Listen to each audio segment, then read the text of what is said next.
This podcast is brought to you by North Carolina's electric cooperatives.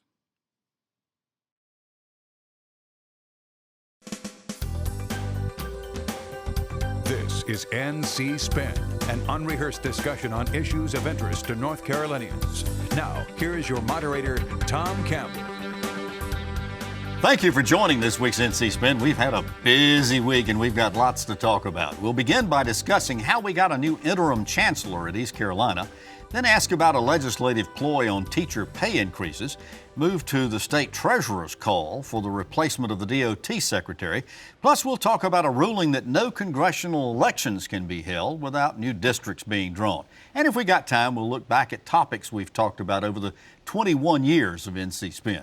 Of course, we're going to ask the panel to tell us something we don't know. Speaking of which, this week's panel includes Brad Crone, political and communications consultant, Chris Fitzsimon, director of the Newsroom, John Hood, syndicated columnist and author, and Patrick Sebastian, also communications and political analyst. We begin our uninterrupted debate after these brief messages from our underwriters. From treating the newest member of your family to helping a loved one make end-of-life decisions, your family physician is with you every step, for every stage of life, for every member of your family.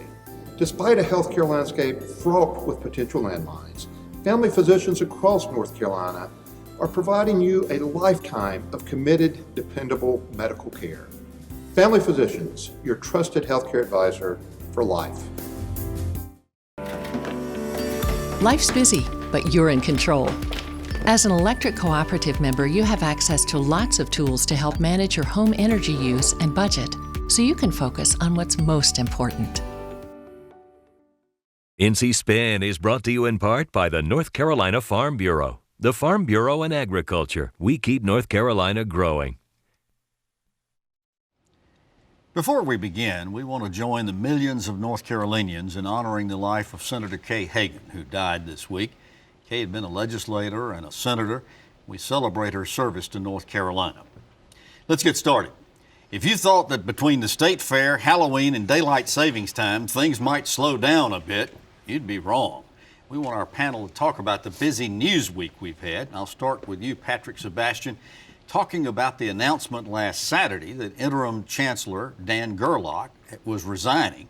We later learned there was additional incriminating videos of him.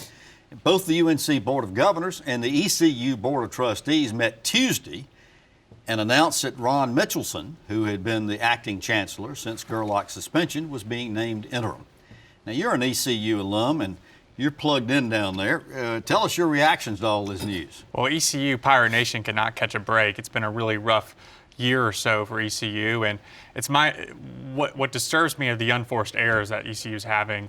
What I've been told. Are you talking about on the football field? Well, both, both yes. Athletically That's and all right. administration. But it's my understanding that the chancellor admitted to driving under the influence on the 8th of October to a law firm that was hired to investigate this.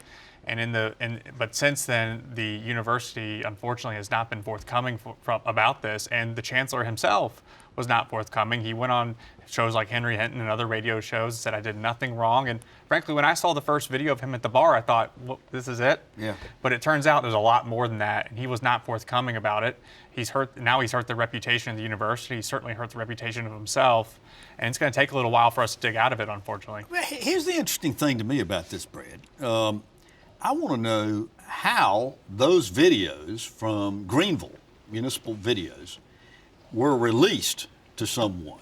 I mean, wasn't there some... You would think that there'd be due process there, and that this thing just doesn't pass the smell test. It really somehow. doesn't, and I sort of disagree a little bit. I think Gerlach I don't think his behavior was appropriate. I think he had the character to say, I realize it wasn't appropriate. In his resignation letter, he said, I take responsibility. But I still say, I don't think he was afforded due process. But, Chris, the Board of Governors and the ECU Board of Trustees were brought together. They met separately Tuesday of this week. Closed-door sessions, lengthy sessions, we're told.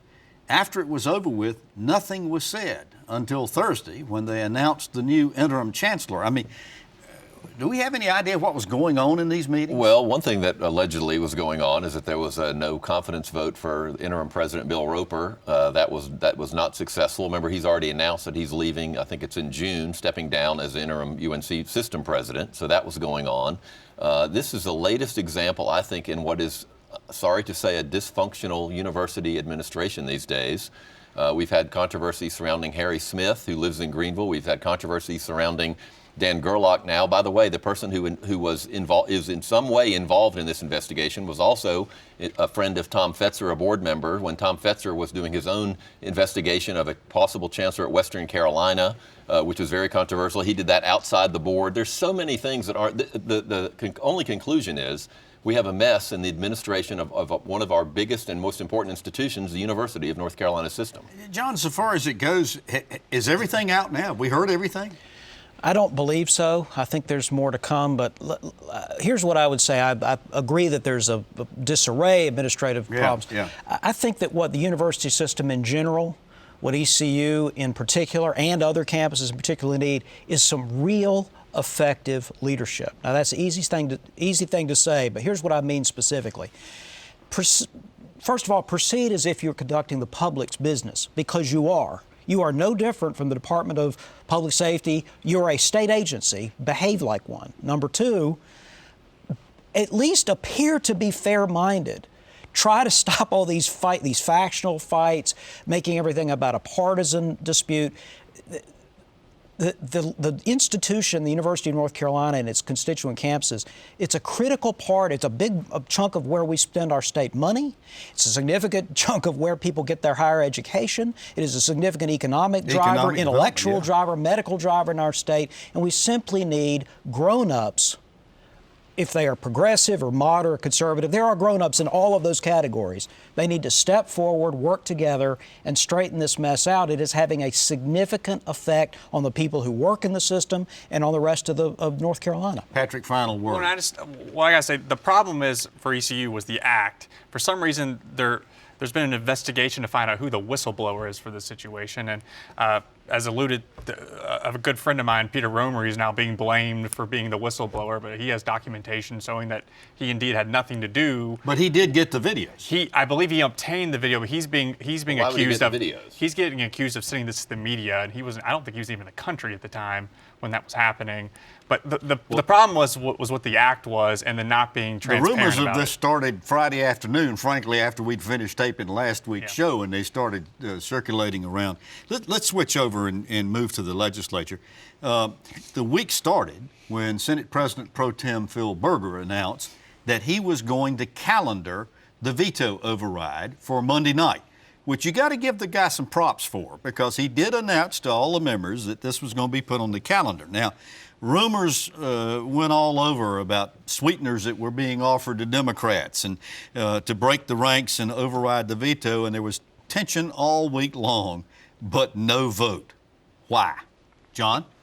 Because they didn't have enough, they have a Democrat to come over to override the veto. I was dubious as to the possibility of that.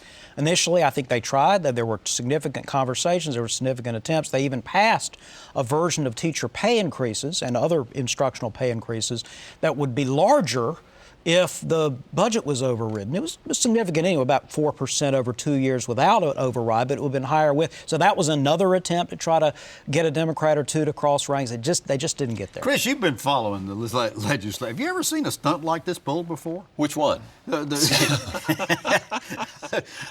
Well said. All right. The idea of we're going to give you a 3.9% pay increase over 2 years, and if we can get enough Democrats to break this veto, override this veto, we'll give you 4.4%. That was not Senator Berger's finest moment, I don't think. Bargaining with teachers' pay to override a veto and getting people to vote a certain way. He does deserve credit for announcing it was going to be on the calendar. On the other hand, he left it on the calendar every day and never voted on it.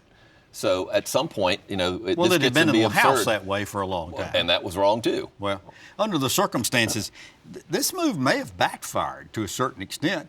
it made the I don't even know if it backfired. It just never got Well, any it made the ignition. Democrats mad. It made the teachers They mad. peed their pants and now all weekend thinking that they were going to have a veto, and poor old Toby Fitch got hung out to dry, and then Floyd McKissick, too, because everybody's scared to death that they're cutting a deal. So now, Patrick, all of this goes over to Governor Cooper, who gets this bill. Is he going to veto it? There's some evidence that he might do it because of the fact NCAE has sort of blessed the fact that it wasn't good, wasn't right. The Democrats don't like it. Let me tell you something. The teachers that are not part of the head of the NCAE, I talked to a teacher or an administrator that's very connected, kind of a leader among teachers west of here, I'll say that, and she said that the teachers they don't really care about the bickering. They're not following it extremely closely, but all they know is they're not getting their raises, and it's starting to backfire on Governor Cooper. And you remember Beverly Perdue. Why is it backfiring on Cooper? Because of the veto? If he vetoes a teacher, well, it's all going to be paid retrospectively. I mean, it always is whenever they do this. Teachers don't make a ton of money as it is already. They need the money now to pay their own bills. With the cost of housing right now in this state, they got to pay their bills, and they see that a thing has been the raise has been passed by the legislature, and the governor won't sign it. I'm just telling you, that's what they see now. It's going to backfire. We also see a $250 million business tax increase when we're told we don't have enough money to raise teacher pay significantly. Business tax cut. Let's move to some of the other things that went on this week in the legislature. One of them was the Duke Energy bill, which we've talked about on this show, that would have given Duke Energy the permission to set rates for 3 years at a time, had they wanted.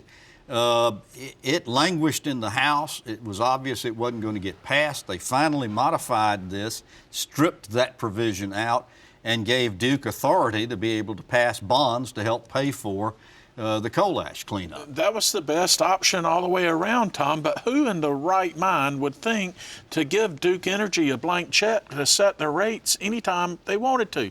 You knew that wasn't going anywhere from the get-go. Well, speaking of something that didn't go anywhere, the concept that they had back in August, after we discovered we had a $900 million state budget surplus, they were going to give all the taxpayers refunds. That didn't go anywhere. Yeah. They adjourned without nothing happening. They diluted the bill by putting the theater up in northeast North Carolina in there to, I guess, help pay that thing off. Look, that was a smart political move. I don't know what's going to happen now. It's stuck in the legislature, and they're just sitting on that money right now. John, one of the things that was a serious issue that needed to be addressed was funding for the implementation of the Medicaid managed care. Which is beginning and is supposed to actually go into effect early next year. And DHHS has said we've had enough money to be able to begin the enrollments, but we're going to run out of money. Anything going to be done about it? Well, we have and I don't want to get ahead of our conversation, Tom, but they are coming back in the middle of November. That appears to be purely a redistricting matter. Then they're coming back in January. So I suppose the first time they could move something on Medicaid transformation funding would be January. And that's a They said that the primary purpose for coming back in November, Chris, was just to deal with the redistricting situation. The House convinced them to change that and leave it sort of open-ended. So the November, we almost get into a point where the legislature meets. Well, but other things related too. I thought Speaker Moore had one of the most bizarre comments. He said, "We can put anything we want into a conference report." He literally, that was a quote. That's not something I'm saying that he does. They have done that. But remember in the old days when the rule was, it's still a rule really, it has to be in one of the two bills that was passed before nothing new can appear in a conference report. Now the Speaker is basically saying we'll put anything we want in a conference report. And the other interesting thing on the Medicaid issue is the lawsuit that Aetna's filed against Blue Cross Blue Shield. It is jaw-dropping. It is the most salacious rebuttal to a contract award I have ever seen in 40 years of working. Interesting. Have you read it? I've read it, and what is it? 200 pages? Yeah. Go to page 11, page 37. Your jaw will drop. Page 11, memo to self. Patrick, the big bombshell came late in the week when Treasurer Dale Falwell put out a press release and said that DOT had been mismanaging their money and called on Governor Cooper to fire the DOT Secretary, Jim Trogdon. Big news that took place. He said that in likening this to traffic and automobiles, DOT had been spending down their surplus, and he warned them about that, and they wouldn't do anything about it, he says. Then when they did begin slowing it down, they didn't slow it down enough, and so they're in a situation where now they got a case of the shorts, and he says it ought to be taken over by the Office of State Budget and Management. Let me tell you something. The DOT's had some rough year as well with they're giving the pay raises that they almost had to rescind with the I-77 controversy in Charlotte when the governor promised to get rid of I-77 toll lanes, and that's not going to happen. Look, I got to tell you, the treasurer may be the governor's #1 enemy. He is ferocious right now. Well, and the acrimony is mutual because the response from the governor's office was amateurish and petty. Yes. Cooper said not a very good defense. Cooper said he was not going to accept a financial lecture from the least effective state treasurer in the United States. I mean, at least the DOT statement was I've never basically, heard him say we are anything continuing like to that pave before. roads. Let's be honest, Governor Cooper didn't write that statement. That was a political statement, but he still released it under his name. The treasurer, I would not poke the bear at Dale Folwell. He's a very smart man, and let me just put it this way. The investigations are not over in the Cooper administration from the treasurer's office, and he's probably his #1 guy going after him. Here's my concern on the whole issue.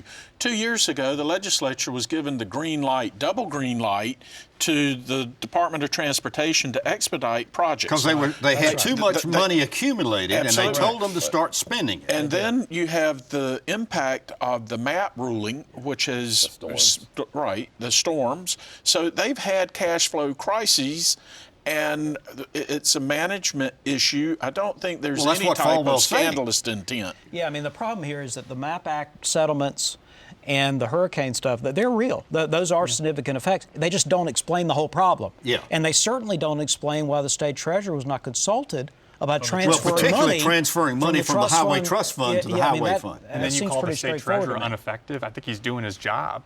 Well, so how is all of this going to affect? The legislature was trying to talk about, John Talbot was talking about trying to get some additional funding over to DOT to help them with this cash flow shortage. Well, they need additional funding. I mean, I think some of this mismanagement allegation is overblown, but they clearly are facing funding issues, and the legislature has the funding strings. So are we just going to continue the war? Is anything going to happen to Jim Trogdon or what? Part of what's happening is that the legislators, the Republicans, are not in agreement about who's responsible and what should be done about it. So it isn't strictly a partisan matter. And it's important to keep that in mind. I don't think it's fair to point the finger to Trogdon solely. And I mean, Trogdon's been given conflicted signals. Trogdon is by far one of the best DOT secretaries we've had in a long time, going all the way back to Jim Harrington and Tom Bradshaw. Yeah, I agree with that. I think he's a man of character. Tommy Harrelson. And some of it's at the top, because the governor's made a lot of promises on road fundings. Again, going back to I-77 in his campaign. Every governor since Moses has been doing that. He was willing to spend $400 million to cancel that contract. It's never going to happen. Let me change topic. North Carolina lawmakers moved our 2020 primary elections to March 3rd so we could hold them on Super Tuesday along with 14 other states. Already Democratic presidential frontrunners and even President Trump have been coming to our state. Until earlier this week, we anticipated many more visits, but that might change with the ruling of the 3-judge panel that said no congressional elections were going to be held until new districts were drawn. Brad, so the legislature has got to draw new districts. Supposedly they're coming back in November 13th to take that on. There's serious doubt whether that can be accomplished. The districts can be approved, and filing can begin in December, as it must be in order for... All the king's horses and all the king's men could not put Humpty Dumpty back together again. How long have we been fighting and discussing this? 8 years? You know, the previous... decade, same thing over and over and over. At some point in time, Tom, we've got to get to an independent redistricting commission. Well, and John wrote a good column about that. Before we get further into this, let's say that the ruling that the 3 judges had actually, it was sort of hidden, approved the legislative districts that the lawmakers wrote in September, said they passed the test. Now, Democrats weren't real happy about this. Why? Well, I think that some of the Democrats were still upset that they didn't think that districts were drawn favorably enough for them. I think they were upset at some of the incumbency protection acts. But I don't think most people were surprised that they approved the legislative districts. The focus is now on the congressional Patrick, maps. how hard is it going to be to draw these congressional districts? I mean, all you got to do there is just divide up divide the population of North Carolina into 13 geographic districts. If it only was that easy. You know, it is with computer modeling and stuff. You could do it in a couple of hours if you wanted to. Not with the Voting Rights Act. That makes it more complicated, Tom. You can't win. I mean, that I got to tell you, as a Republican, I am envious of what the Democrats have done with their lawsuits. They have a ton more lawyers. They've spent a lot more money than Republicans do on challenging congressional and legislative districts. districts. We not win the elections, but we win the courts. I got to disagree with my good friend Patrick there, because I'm old enough and got enough gray hairs. I remember the fights going all the way back to Knox Jenkins. Right. And in 2000, we were the 80s first, and then the 90s. Yeah, I was going to say we were into this same. Here's another interesting element that they passed this week. They allowed the counties that have touch screens an option to continue utilization of those touch screens through the March primary. Which is why the NAACP is calling for Governor Cooper to remove Damon Sircosta as chairman of the State Board of Elections. And it's a dangerous policy, folks. The touch screens are 20 years old. The plasma on them's breaking down. You can't get the Intel chips anymore, and most counties have not replaced the batteries. It is a disaster waiting to happen. John, let me get back into this subject. We're off here just a bit. But it's good, but we're off. Why wait until November 13th to do this? I mean, last time they had public hearings. It was an open situation so far as the public was concerned as they were drawing these districts. Have we got any time to do this? Enough time? Yes, I believe so. And I believe that they will do it pretty much exactly the same way they did the legislative districts. So you don't think we're going to delay the March 3rd? It depends on how fast they will be approved, but I do think they will be drawn. They'll be drawn very similarly in terms of process. But then they got to be approved. I know, but I think it's possible to still keep the December. There was a suggestion, Chris, that we might even have 2 primaries this year, one on March 3rd, because everybody agrees they'd like to do the Super Tuesday primary. Right. We got big name people coming into North Carolina. Biden was here last week. I think that's an argument for moving that primary, but so far as it goes, we're going to have 1 primary or 2? Well, I mean, obviously it depends on how fast the districts are drawn and approved. I do think that it appears with the legislative maps, at least, I didn't love that process, but the legislature came a lot closer to having to, and they certainly had better districts in the original maps. If they do that in some sort of semi-honest way, we can still make the primary. If they go back and partisan gerrymander them again, then we're going to have to do something else. Here's the one thing you got to remember. North Carolina's a 50-50 state. A fair map would be 7 Republican districts, 6 Democratic districts. Well, and that's what we had before the 2000. You're never going to be able to do that, though, with the way that our our cities work and how liberal the cities are and how more conservative the rural are. I think what most people care about is, are they fairly drawn so that a candidate? It'll probably be more like 8-5, and then the next we'll get to 2020, and there's a new seat add. I think that changes they don't the map. want to do 2 primaries. I wouldn't think. The numbers are against them. In the typical election primary, in the years of presidential primaries, 36% of the people registered voters turn out to vote. In the special primary elections, it gets down to like 7%. And remember, in 2016, we had that process. So who does it favor if we do have 2 primaries? I don't know if it favors anybody really. Yeah, it's just I tell you who it doesn't favor is voter turnout and the electorate as a whole. And it costs more money. Now it's time for us to turn around and ask the panel to tell us something we don't know. We've got 2.5 minutes. Chris? I thought there's a lot of rumors around Raleigh. One of the, you mentioned the legislative districts. I think the biggest evidence that they're going to be fair maps in a close election is with the House Rules Chair, David Lewis, it's no secret, was looking for a job. There's still rumors about Speaker Moore looking for a job. I think some of the Republicans believe their reign in Raleigh is coming to an end, and they're trying to get out and do the best they can for themselves. Brad? Turkey season in North Carolina, Tom. 33 million heads of turkey in the state. It's a $790 million cash crop. And most people say the best turkey can be found at the ABC store.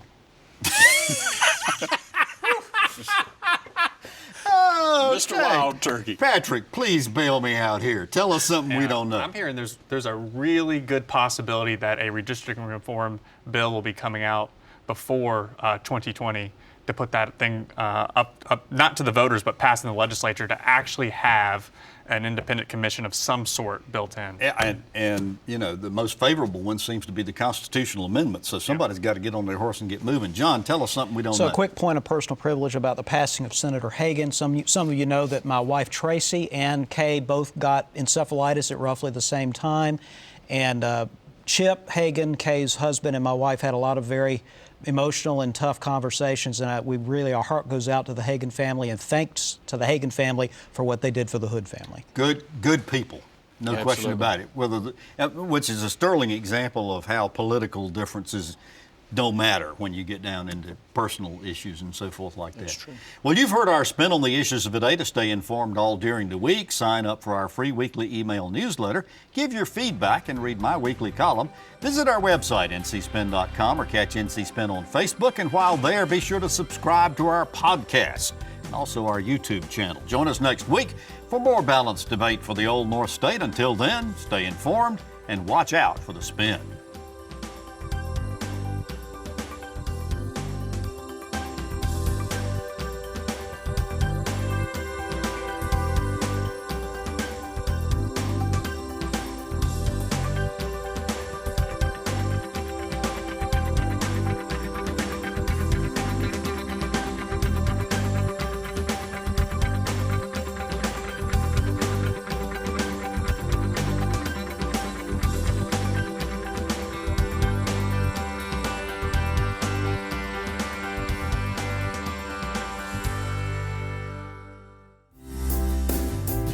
From treating the newest member of your family to helping a loved one make end-of-life decisions, your family physician is with you every step, for every stage of life, for every member of your family.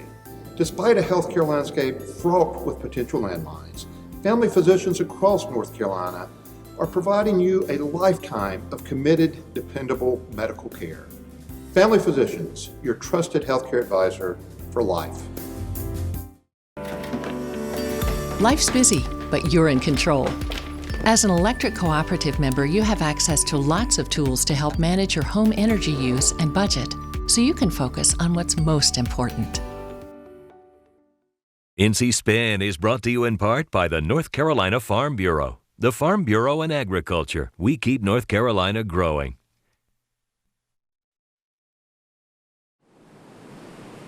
North Carolina Channel is made possible by the financial contributions of viewers like you who support the UNC TV network.